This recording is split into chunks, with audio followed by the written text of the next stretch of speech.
Mexican Iron Man is a shareholder, a stockholder when it comes to Disney. Knows his sort of business mind here and there, and follows Disney's stock price quite diligently. And Mexican Iron Man is going to give us a rundown on the shit show that is Disney stock. So over to you, Mexican Iron Man. Well, thank you. The stock's currently hovering a little bit above $80 a share, and while it looks like it's making a bit of a comeback this morning, $80 is not significant. What's most significant is that yesterday around 2:30 Eastern time, 11:30 U.S. Pacific time, the stock price dropped to 79.42. The last time it dropped to that price point was February 7th of 2014, when it was February 7th, 2014. And if you adjust for inflation, even at today's $80 a share, the stock is just being pummeled. And we've got to keep in mind, Nate and crowd in the live chat, that we're literally 34 days away from the next earnings call. And that should be fun. Fascinating enough, though, is that right when this was happening at 1:00 Pacific, 4:00 Eastern, right as the markets were setting to close, an announcement was made from Disney headquarters that Disney's going to offer discounts on children's tickets at all the theme parks, Nate. So that's going to fix everything. Disney is saved. It is saved. So just get discounts. Just devalue your service. So if you want to bring your little, if you want to bring the little kiddos to any of the parks, you'll be able to do that now. And the goal here in the announcement is that by doing this, Disney thinks that it's going to bring back attendance levels to pre-COVID levels. Pre-COVID levels, ladies and gentlemen. With discounts, some steep discounts. All right. Right. And so, I mean, this stock, I mean, when Bob Chapek was ousted, I think it was at 109 or 110 a share under Bob Iger's leadership, or lack thereof. This is just since January of this year. If you can see this one here, this is just since January of the current year. Okay. Look at that. Wow. This is just January. Year to date, there's been about $5 billion worth of, a little over $5 billion worth of market cap loss. If you adjust for inflation, one could argue that it's easily $6 billion, even if you adjust for the lackluster dividends. There actually hasn't been any dividends since the end of 2019. And I have to say that I've been watching announcements come repeatedly over the last 2 months. I mean, let's remember they did an announcement that they were going to get into gambling on the ESPN Plus side.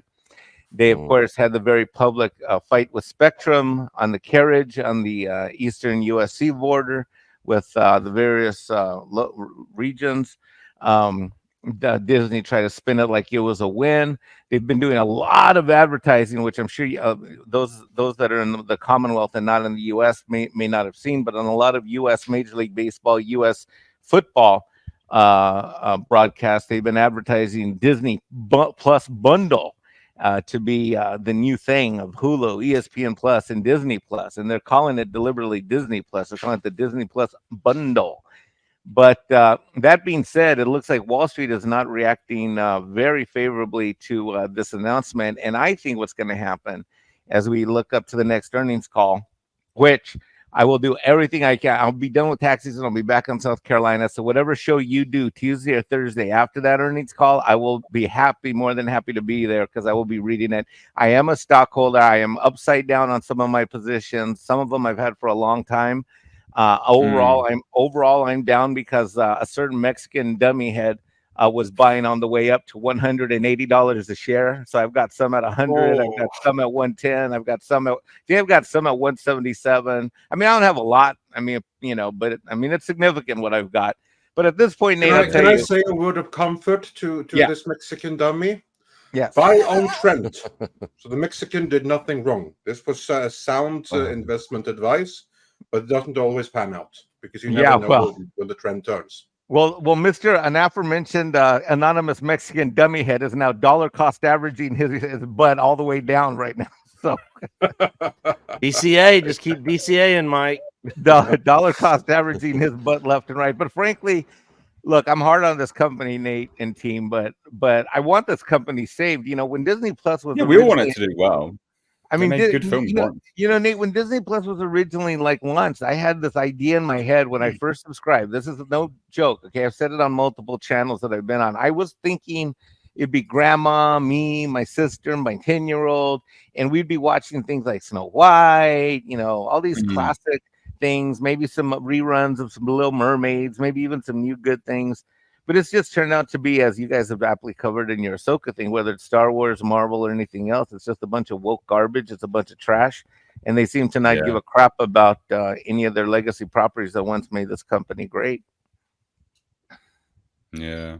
So where do you see things going? Because, you know, being someone that's invested, albeit, you know, well, maybe not the great as advice someone to, with not an insignificant number of shares, I can say this is that I think this is actually, if you get into the financials, I think the worst is yet to come in a couple do you of really? regards. Okay. I do, and I'm going to tell you this because number one, well, there's a glimmer of light or hope, and then there's I think two major icebergs on the ship. So the glimmer of hope is that as a normie, I think there people might see a lot of value to this Disney Plus bundle if that's the only way that they think that they can get some of their sports content. Yeah, you know, in terms of the sports licenses that ESPN controls, the two so I think that could be a way to sail out of these streaming waters potentially. But I think there's a couple of icebergs. One iceberg is that when Universal opens in Orlando, which I got to tell you, I drove through there recently because I'm in South Carolina and I was in Orlando for vacation with my kid. When they are moving fast to build this Universal Nintendo World, I mean, they are moving fast. And the last time I saw a local news report, they said they might be done by March of 2025. I mean, that's a hop. Yeah, that's a hop, skip, and a jump. If they can complete. Yeah, if they can complete I don't know if they'll be open by then, but if they can complete all their major construction and just have peripheral stuff like parking lots and, you know, that kind of stuff, that happens fast. So I can say that's one major iceberg because I think when that opens, they're going to have a world of hurt. They're obviously already hurting because no one offers a discount on something that is selling, that there's, you know, it's market demand, right? If there's demand, you don't want to discount the price of your supply. So I think one major iceberg is the opening of Universal, and then they'll have some real competition for their cash cow. The second iceberg, I think, to come is the reaction by the public on some of their increases in streaming. I think people are getting super price sensitive about realizing that if I subscribe to this streaming service, that streaming, like next thing you know, like you could literally a couple years ago, Nate, you know, your cable licenses in the US, you could probably have everything under the sun for maybe 120 to 160 bucks. But at the prices of 5, 6, 7 of these streaming services, if you want to watch them without ads, you're well over that price point. And people, I think, are getting sick of it, and I think they're getting tired of paying for things that they don't always see a lot of value in. Yeah, I'd absolutely agree with that. I think, you know, you sort of you're diverging people's income streams, and you're making them choose different streaming platforms. People are sick of it anyway. I mean, Legendary, I think, is literally just Lionsgate has opened their own bloody streaming platform now. It's fucking just everyone's got a streaming platform. It's too much. It's too much. And it was just announced this morning, interestingly enough, that a former Disney exec has been recruited to run a sports division for one of their competitors. So, you know, I think everybody's realizing that sports is, you know, sports might be, you know, a place to go, and that, you know, that might drive a lot of this in a lot of ways. But I don't know, man. This is not a company that there's some reports that, you know, I'm getting that telling me that there's less of an emphasis on woke storytelling and writing in Hollywood, but it's going to be years before that turns into anything significant that we see on the silver screen, or I certainly believe in TV, because I think that's where the worst of the woke is on their TV properties. I think in many regards, there's a lot of damage that's been done, and I don't know if it can be corrected fast enough. I really don't. Andre made the comment, I think, in yesterday's Midnight Ed show that, Andre, say what you said of how you would fix it in terms of who you would fire and how you would do that. Oh, absolutely. Happy to. I have said it here before as well, actually, but very Fire happy to everyone. repeat it because, yeah, fire everyone. What I would do is that I would inform every single person in the entire family, in the entire company, and I mean literally every single one. How many are like 70,000 or something? I would inform all 70,000. You're fired, every last one of you. Would you still like to work here? Then reapply, and in that reapplication, you are going to let us know exactly what you have done and how you feel you still can be of use. You're welcome to reapply. But the important thing is that everyone needs to be fired, because that way you have the best possible opportunity to actually reassess who you want to keep and who is actually pulling their weight. And in a company that size, there's a ton of people that aren't pulling their weight. That's one thing.